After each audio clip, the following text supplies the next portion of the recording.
Selamat pagi anak-anak ibu semuanya. Apa kabarnya hari ini?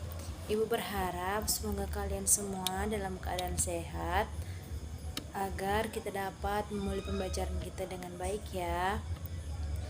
Pada kali ini ibu mau salah satu dari kalian memimpin doa agar pembelajaran kita dapat berjalan dengan lancar.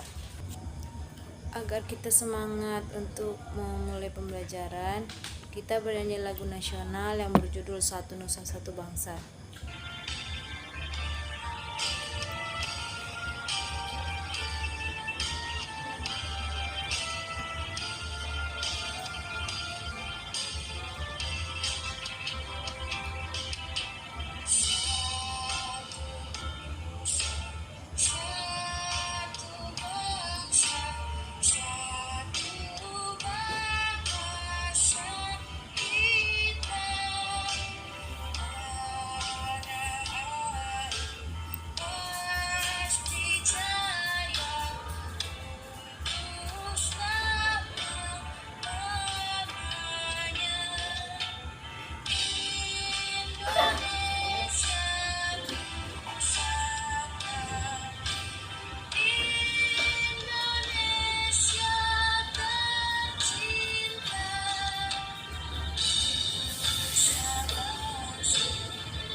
Baiklah, kita selesai bernyanyi. Ibu akan mengabsen kalian satu persatu. Jika nanti ibu panggil namanya, ibu harap kalian bilang hadir ya, agar ibu tahu siapa yang mengikuti pembelajaran hari ini dan siapa yang tidak hadir. Dan hari ini kita akan belajar tentang sistem pernafasan manusia. Pada kali ini ibu akan menayangkan sebuah video tentang materi kita, dan sembari itu ibu akan membagikan gambar sistem pernafasan manusia agar ketika kalian melihat video, kalian juga bisa dapat mengamati gambar yang ada di depan kalian. Hari ini kita akan melanjutkan materi pada video sebelumnya, yaitu tentang organ pernapasan pada hewan. Materi hari ini yaitu tentang organ pernapasan pada manusia.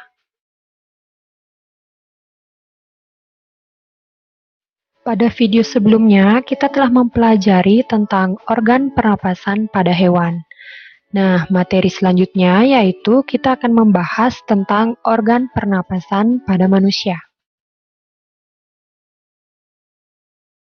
Yang pertama yaitu ada bernapas. Apakah yang dimaksud dengan bernapas?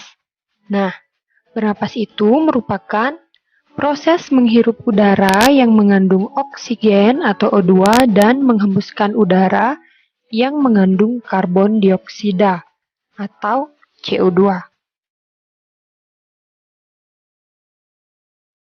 Berikut ini kita akan membahas tentang organ pernapasan pada manusia. Ini adalah gambar dari organ pernapasan pada manusia. Yang pertama, bagian ini disebut dengan rongga hidung. Fungsi dari rongga hidung yaitu menyaring udara yang masuk dan dibantu oleh rambut hidung serta selaput lendir. Bagian yang kedua disebut dengan faring. Faring berfungsi menyalurkan udara ke laring. Yang ketiga disebut dengan laring. Laring berfungsi menghubungkan faring ke trakea. Kemudian bagian ini disebut dengan trakea, berfungsi menyaring udara dengan bantuan rambut getar. Kemudian bagian ini disebut dengan bronkus. Bronkus berfungsi mengalirkan udara ke paru-paru. Bagian keenam disebut dengan alveolus. Fungsi dari alveolus yaitu sebagai tempat pertukaran oksigen dan karbon dioksida. Kemudian bagian ini disebut dengan paru-paru. Paru-paru merupakan organ utama pernapasan manusia. Nah, pada paru-paru ini terdapat selaput tipis yang melindungi paru-paru. Nah, selaput tipis itu disebut dengan selaput pleura.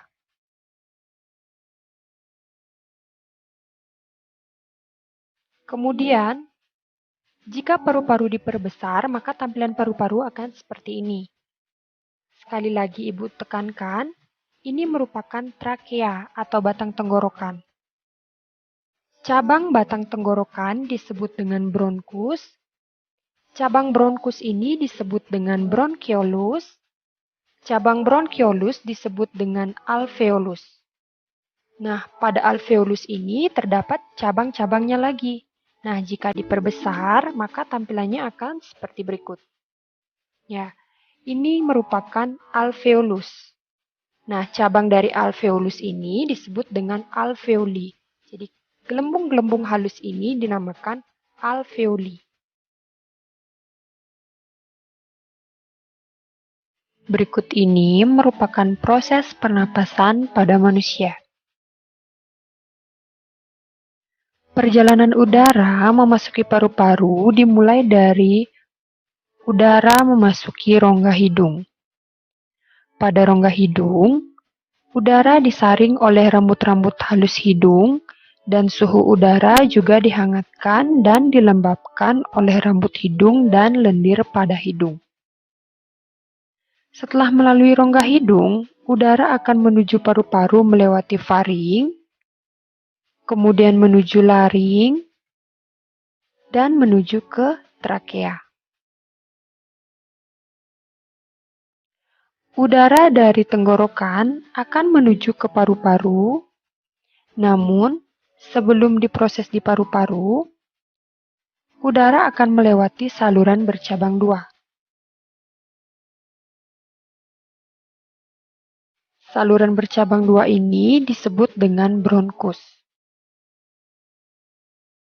Setiap bronkus terhubung dengan paru kanan dan paru kiri. Bronkus bercabang lagi. Cabang yang lebih kecil disebut dengan bronchiolus.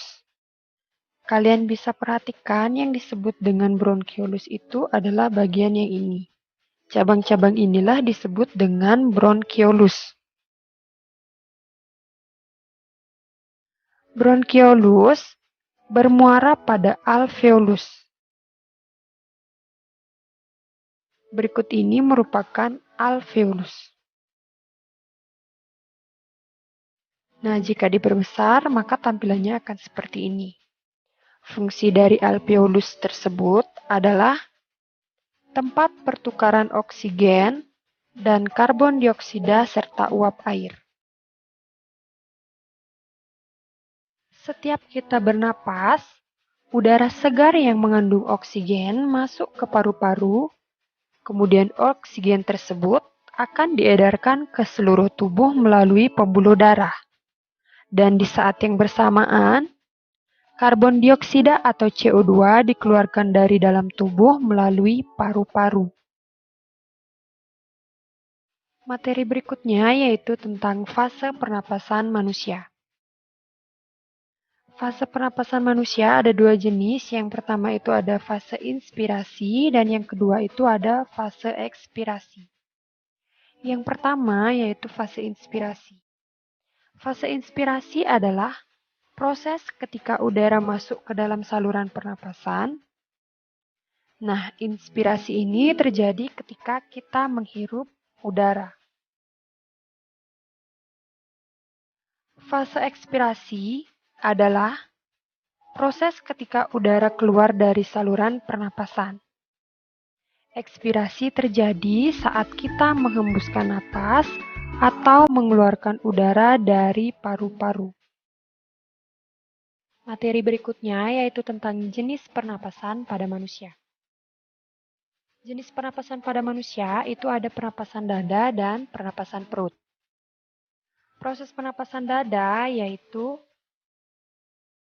inspirasi terjadi ketika otot antar tulang rusuk berkontraksi, tulang rusuk akan terangkat dan rongga dada membesar. Tekanan udara dalam rongga dada menurun, sehingga terjadi aliran udara dari lingkungan ke dalam saluran pernapasan. Yang kedua itu ada perapasan dada ekspirasi. Ekspirasi terjadi ketika otot antar tulang rusuk berelaksasi yang menyebabkan mengecilnya rongga dada. Jenis pernapasan yang kedua yaitu pernapasan perut. Yang pertama itu ada inspirasi. Selama inspirasi, otot diafragma berkontraksi sehingga posisi permukaan diafragma menjadi mendatar. Akibatnya, volume rongga dada dan paru-paru membesar. Yang kedua yaitu pernapasan perut ekspirasi. Selama ekspirasi, otot diafragma mengalami relaksasi sehingga menyebabkan posisi diafragma melengkung ke atas. Akibatnya, volume rongga dada dan rongga paru-paru menjadi mengecil. Kalian bisa perhatikan pada gambar, ketika diafragma terangkat itu adalah posisi ekspirasi dan ketika diafragma turun itu adalah posisi inspirasi. Atau dengan kata lain, ketika diafragma turun merupakan kita menghirup napas dan ketika diafragma terangkat kita menghembuskan napas. Nah, diafragma itu merupakan sekat antara rongga dada dan rongga perut. Jika ada di antara kalian yang ingin bertanya tentang materi yang Ibu sampaikan tadi, Ibu persilahkan. Dan kali ini Ibu akan membagi beberapa kelompok yang terdiri dari 4 atau 5 orang. Tugas kelompoknya nanti Ibu akan bagi.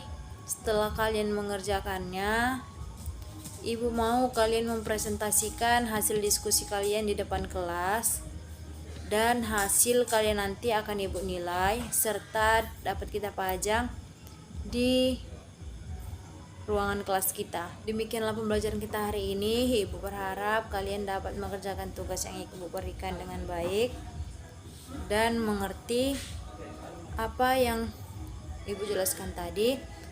Dan Ibu berharap juga agar kalian mengulang pembelajaran kalian di rumah supaya tidak lupa. Untuk di minggu depan kita kan akan memasuki materi baru. Untuk mengakhiri pembelajaran kita, Ibu mau salah satu dari kalian untuk memimpin doa di depan kelas. Tetap semangat dan terima kasih. Selamat pagi.